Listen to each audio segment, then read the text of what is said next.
Nova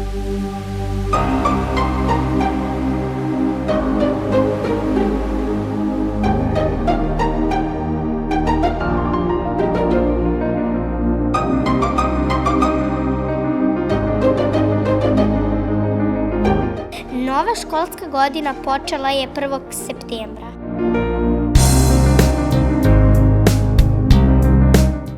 U ovom svečanom danu najviše se raduju naši najmlađi drugari, đaci prvaci.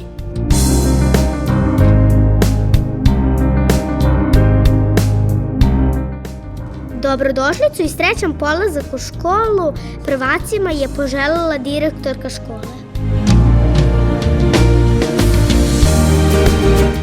Prigodan program su pripremili učenici 4. razreda.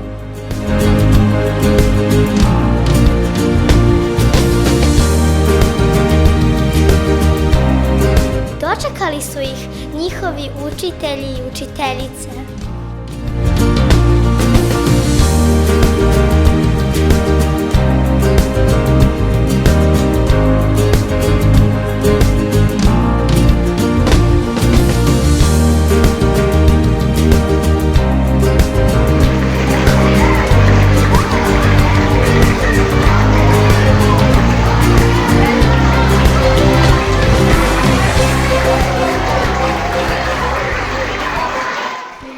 Dok su išli do svojih učionica, pozdravili su ih stariji đaci.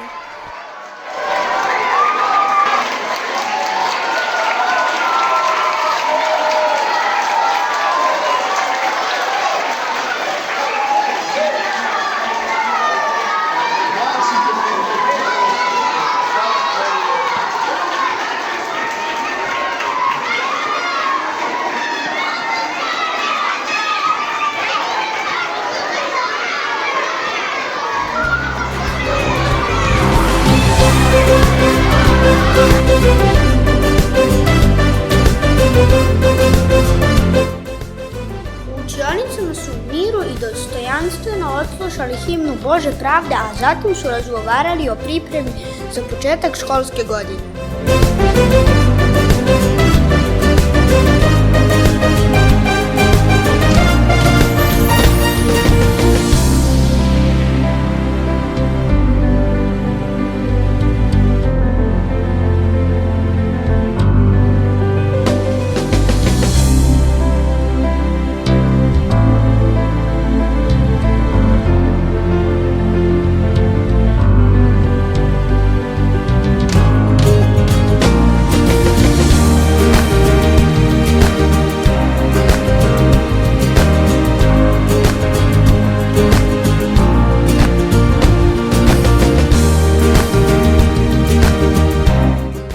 Dobili su poklončiće koji će ih podsjećati na ovaj svečani dan.